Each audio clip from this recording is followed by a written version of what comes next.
New videos every day.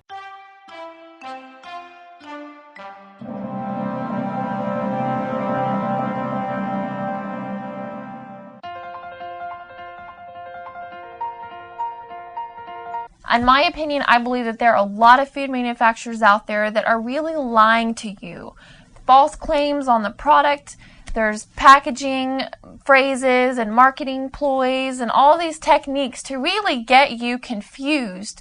But you end up buying a product that is misleading you because it's not really true what's on the package. Is your wheat bread really white bread? My philosophy is, if it's white, don't take a bite. So I mean white as white flour, white pasta, white rice, white bread, sugar. All those things are white, and those things are generally high on the glycemic index. They are part of risk factors for heart disease, high cholesterol, weight gain. They can raise your blood sugar. They are stripped of their natural nutrients because they are ultra processed and refined. So white foods are not the best choices for your diet. So again, my philosophy, if it's white, don't take a bite. Now, before we really get into the nitty-gritty of this, I just want to give you an example. You can go to the grocery store, you can buy a loaf of bread, and it can look great. I mean, it can look healthy, it can look brown, it can have great packaging and say wheat and grain and all these different words on the packages. And it can actually be white bread made with white flour, but dyed brown. Yes, I know what you're thinking. You're like, what? How can they do this? But yeah, that's happening. Manufacturers are actually taking white bread, white flour, and dyeing it to make it look healthy, to make it look like it is a bread made of whole grain. So you may be asking, well, what is the difference between refined flour and 100% whole wheat flour? Well, the difference is refined flour has had the best parts of the whole wheat kernel removed, and that would be the bran and the germ, and then the only thing that's left is the endosperm. And that middle part, the endosperm, is what makes white flour. And the best parts of the whole wheat kernel, which is the bran and the germ, those are the things that are nutrient powerhouses. They are packed full of fiber and nutrients.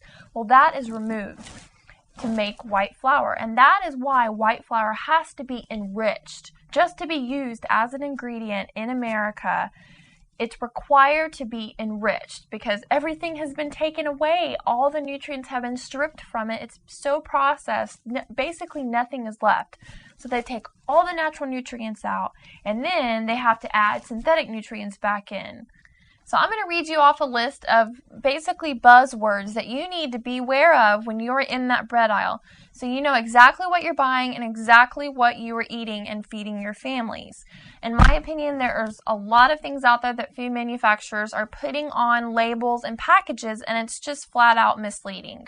So number one, if the package says whole grain white, all that means is that it's actually white bread that's been dyed, or maybe there's a small percentage of whole wheat flour that's being used, but it's basically just white bread in disguise. There's no stipulations, no regulations for any manufacturer using that claim, so it's really just white bread.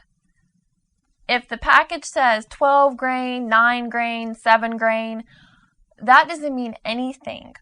All it means is that, usually, is that the 12 grains have been sprinkled on the crust.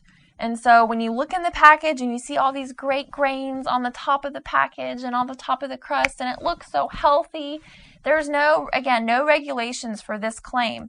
So literally it could be white bread that is dyed brown with sprinkled grains on top, and that's what they're calling 12 grain, 9 grain, or 7 grain.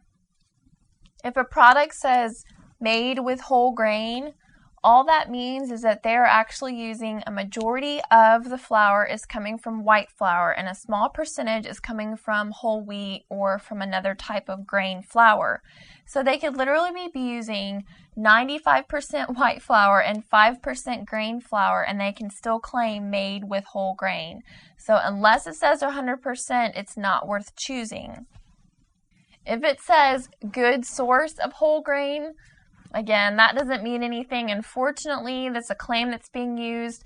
The FDA has started to discourage it and may possibly cause that claim to be eliminated from packaging, because it's basically saying that it's 1/3 of your whole grains for the day, which isn't actually true based on how many ingredients the companies are using. So it's really just confusing all around.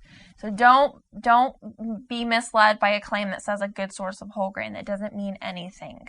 Now the next one, this is really confusing, and a lot of people get stumped by this one. If the package says wheat flour, if that's all it mentions, it doesn't say 100%, it just says wheat flour, that means that it is 75% white flour, 25% wheat flour. So you're actually buying white bread. I mean, the majority of the flour is white flour.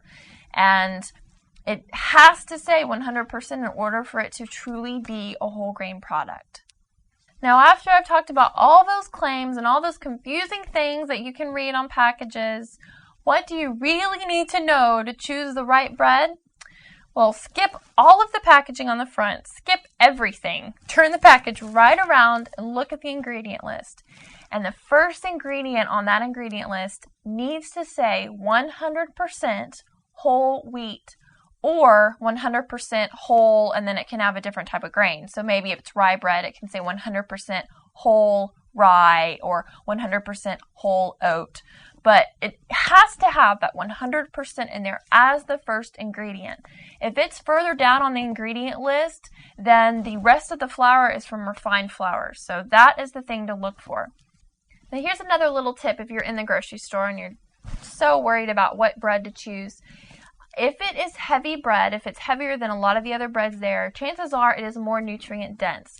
So if you pick up a loaf of bread and it weighs nothing, then that usually means that it's more air than anything else. It's just fluffy and there's not enough nutrients in it. And if you pick up another bread and it's really dense, then that's going to be heavier, and that usually means it's more nutrient dense. So I want to give you some pointers on what are some good brands and some good things to look for when you are buying some bread. So my favorite #1 best bread is Ezekiel bread. That is a sprouted grain bread that is made by the company called Food for Life. It is an excellent bread. It's very hearty. It's very filling. Some other good ones are men's and women's bread.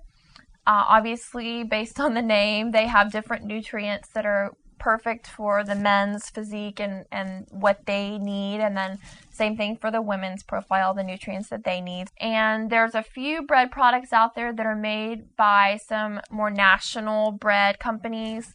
So Arrow Wheat, Pepperidge Farms. Now, not everything they make are good choices. You just need to look at the ingredient list. And that is really the best advice I can give you when looking at bread.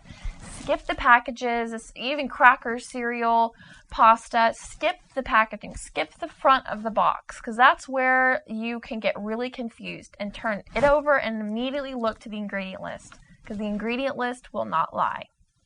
Now that you've heard all this, go into your pantry and look and see what kind of bread you got. And hopefully you don't have white bread in disguise. And if you do, now you know how to choose the right type of bread.